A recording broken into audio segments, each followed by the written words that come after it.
New name, old problem at MSNBC.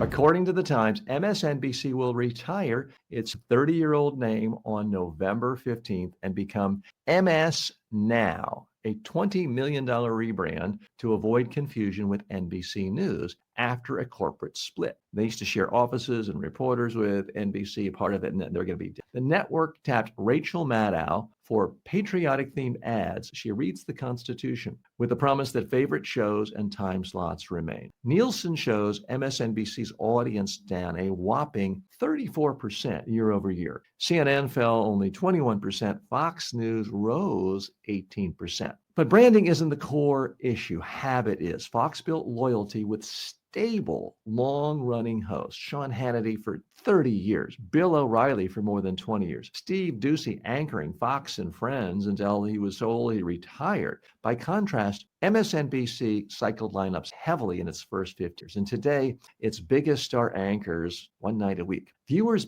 bond with people who show up every day and every night. A new logo can't replace a steady relationship. Okay, what's the real message here? MSNBC is changing its name, changing its logo. Can it change its audience? That's the big question, because its audience is getting older and older and older. Right now, the average age is 72. In a few years, the average age will be dead. Can they reach a new audience and survive? The tea leaves don't look very good. Let's dig a little deeper here. Now, let me be fair and full disclosure. I've appeared on MSNBC, if not 100 times, certainly in excess of 50 times. I've appeared on Fox News Channel, literally hundreds of times. I've appeared on CNN. I've appeared on other partisan news channels over the years to give my own independent news commentary. So everyone there has always been lovely to me, and they send nice limos to fetch you and nice makeup. I think there's a huge problem that MSNBC faces. Part of it, it's the problem everyone in cable,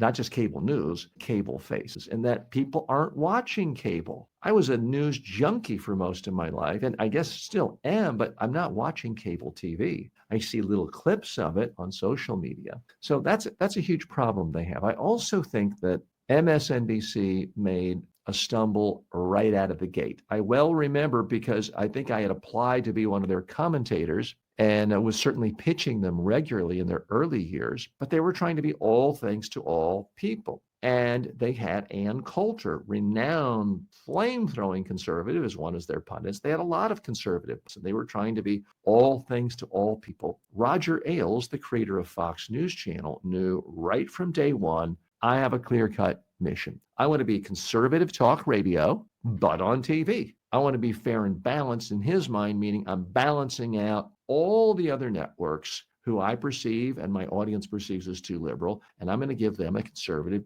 viewpoint, and that will in fact be the balance. It was brilliant of Roger Ailes. You can criticize him for many, many things, and I've done that before, but it was brilliant. He also understands that audiences build relationships, pundits, and you have to stand by your talent. The one thing I've heard repeatedly from top talent at Fox News Channel is that, and Roger Ailes is no longer running the place, he's dead, but that he had your back. If there was some problem, you get arrested for a DUI, you got to go to rehab, he was there to help you. He was not kicking you to the curb. Roger Ailes stood by his staff and stood by Bill O'Reilly for a long, long past what most networks would have put up with his offenses. He has nurtured and trained Sean Hannity, who was relatively uncomfortable, had never really done TV before he got a primetime job at Fox News Channel. And now he's been in primetime for 30 years. So yes, he has a huge, huge audience that dwarfs most of the people on MSNBC. And MSNBC does this thing where they put someone on for 6 months, it doesn't instantly get high ratings, and then they shuffle them off and they get some new Democratic staffer who just left the White House or a Senate aide. And it's this constant recycling, and it doesn't work because it doesn't give the audience time to build a relationship with a pundit. When you look at not just Fox News, but other conservative voices in our American culture, the things that worked so well is because they had longevity. Rush Limbaugh was on every day almost till he died. 3 hours a day, 5 days a week. Someone like William F. Buck had his show for decades, Firing Line on public TV. Pat Buchanan, well-known conservative commentator who only recently retired, he had a presence every single week on McLaughlin Group, every single day for many years on CNN's Crossfire, which at the time was a well-rated show. So I think that's the fundamental problem that MSNBC faces. It doesn't understand personality dynamic TV and how audiences have to form bonds, emotional attachments that take years. They have to have a relationship with their host. It takes time. Bill O'Reilly was not some huge ratings success his first few years, but Roger Ailes stood by him, nurtured him, promoted him, sometimes changed the time slot, and they had a really good run for about 15 years there. And Fox made a lot of money off of them, and Bill O'Reilly made a lot of money. Everybody won. Now, I'm not going to bash Rachel Maddow. She does documentaries. She writes books. She's an interesting, highly talented person. But when you're only on one night a week, your audience cannot build an emotional, intellectual relationship with you, wanting to know, what do I think about today's stories from my intellectual guru, my intellectual mentor? You don't form that relationship. Sean Hannity, whether you love him or hate him, he's there for his fans every day for hours a day. He does 1 hour a day on the Fox News channel, but he does 3 hours a day on a live talk radio show, Monday through Friday. And it's podcast. It's available all the time. And that's one of the reasons why he has influence and why the Fox brand is so much stronger than the MSNBC brand and what is now going to be the MS Now brand. So let's analyze the marketing behind this name. So originally, MSNBC stood for Microsoft NBC, National Broadcasting Company is what that originally stood for. It was a partnership with Bill Gates and Microsoft. Well, that hasn't been around for about a decade, but they kept the name anyway. Now they're keeping MS.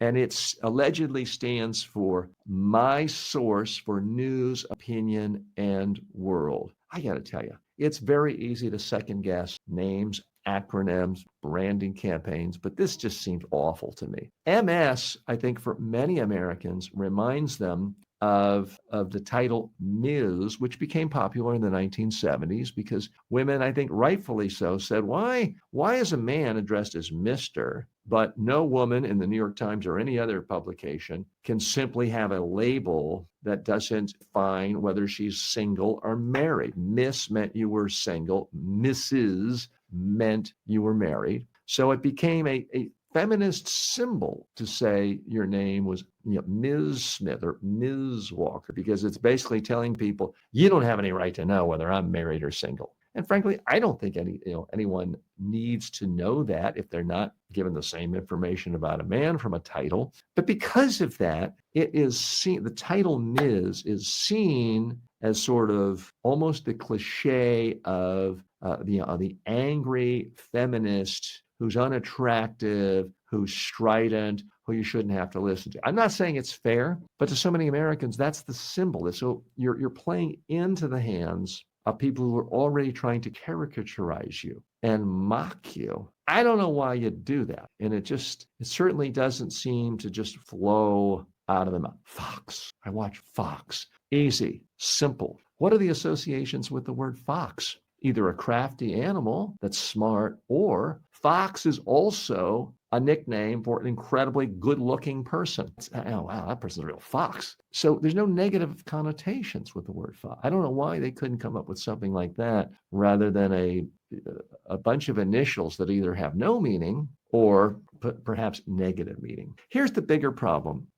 I think MSNBC faces, and all cable news faces, all broadcast news faces it. Audiences are fleeing. Audiences are flowing to right here, YouTube, to TikTok, to Spotify, to Apple Podcast. It's all flowing there. If I were running MSNBC, and I'm not, I would use the cable channel as sort of a branding mechanism. And I would have certainly a stable of people who have hour shows that are at the same time every day. And I would have a whole lot of other hosts who get 1 hour a week. And then the rule would be, okay, if you're going to be a host on MSNBC or now MS Now, you got to really produce. You're going to have to do about 3 hours a day podcasting, and we're going to slice and dice and put this content on every single podcast, every single social media platform. We're going to be a media content creation machine. And the cable network is going to be a tiny little piece of it. That is what, I mean, that is what CNN seems to be trying to do. Whether they can do that fast enough, I don't know. But that's what the smart talent people are doing.